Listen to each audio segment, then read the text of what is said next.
review Hawkman issue 5. The Hawkman finally teams up with the Atom in a very well-drawn issue by Bryan Hitch. Not a heck of a lot happens here, which is basically, I culled it from issue 1. It was going to be sort of a dragged out storyline with Carter Hall jumping from incarnation to incarnation to check out different incarnations of himself in space and time, and in order to allow Bryan Hitch to show off his fantastic art. And guess what? That's okay, because boy oh boy is the art in this issue good. There's a couple of full page spreads here that are just absolutely great. I mean, Bryan Hitch is really hitting it out of the park. He's doing a really good job here. I mean, some of this, look at that. Look at that. Just absolutely beautiful, huh? Look at that. That's good stuff here. And I'm still waiting for Kendra Saunders to show up. So I have her here as a statue here, and I got the Carter Hall here. I'm really looking forward to, at some point, Carter Hall is going to end up on Krypton, because I'm really curious to know what Carter Hall's incarnation was on the planet Krypton back in the day. He must have been a pretty cool character. I'm really looking forward to seeing that. This is just, again, sort of the same thing that, there's nothing new here. It's Carter Hall. He ends up in the microverse talking to Ray Palmer, the Atom, and basically he used to have an incarnation in the microverse as well as sort of a Hawk character. And basically, he's just trying to sort of regain the pieces of his memory, because in each incarnation, it reinforces the fact that Carter Hall is essentially, he loses aspects of his consciousness when he's reincarnated again and again. And so different aspects of his consciousness are sort of embedded in different lives that he's lived, along with bits and pieces of his memory. So in order for him to figure out and put together all the pieces to properly defeat this dark force that's ultimately going to be coming, he needs to basically go and somehow relive all, or not relive, but at least to get the pieces of his memory in all these different lives that he's lived. I seem to forget, maybe it's told, I don't understand why he keeps disappearing and reappearing in different timelines to begin with. That either wasn't explained or it wasn't, I forget. He seems to, every time he touches every time he touches a relic, or he touches, I'm not really sure. I'm not really sure. He has to find different relics of himself in the past that have the Hawk symbol on them, I think, and then that somehow transports him to a different time.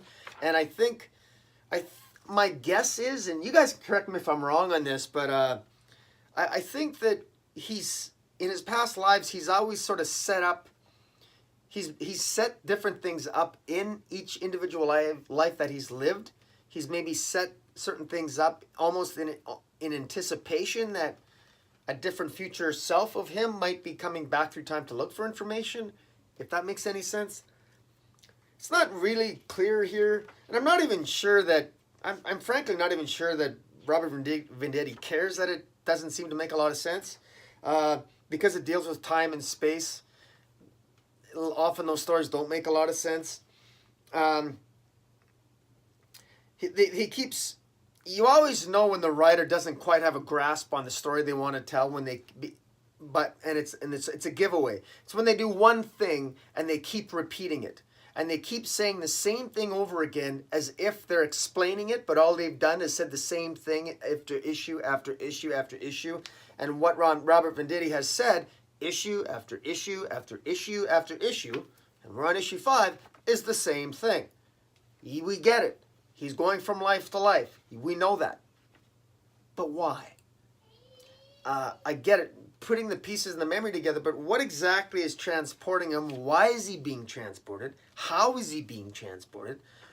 Who's controlling all this? What's going on? That's probably going to be revealed. So I'm being probably a little bit unfair here and a little bit of a jerk. So whatever, metaphorically slap me. I just a little bit more tidbit of information. Now again, I'm distracted by those flaws in the storytelling by Bryan Hitch's fantastic art. And you know, and hey, if I'm going to be distracted, I want to be distracted by the art. This is really good. There's a little bit of a science lesson here.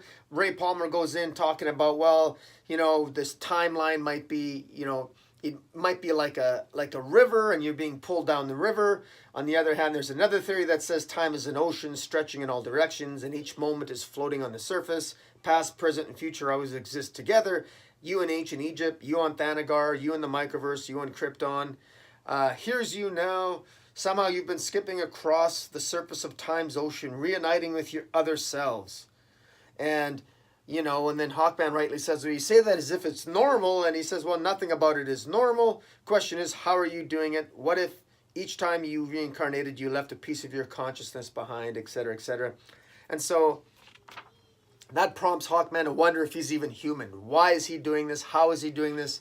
These are questions that, I mean, I think it's fairly obvious that I think it's happening because it's a pretty cool excuse for us to get Bryan Hitch to show off his incredible talents from in different timelines, in different settings.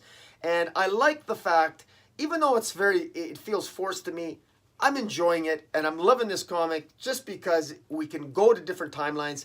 And as confusing as Hawkman's past stories have been, the fact that Robert Venditti is trying to make them all make sense in this storyline by saying that, you know, this is what brings up all the convoluted natures of Hawkman's past. What brings it all together is the fact that there's this dark force coming, and Hawkman's consciousness and his memories have been affected from incarnation to incarnation.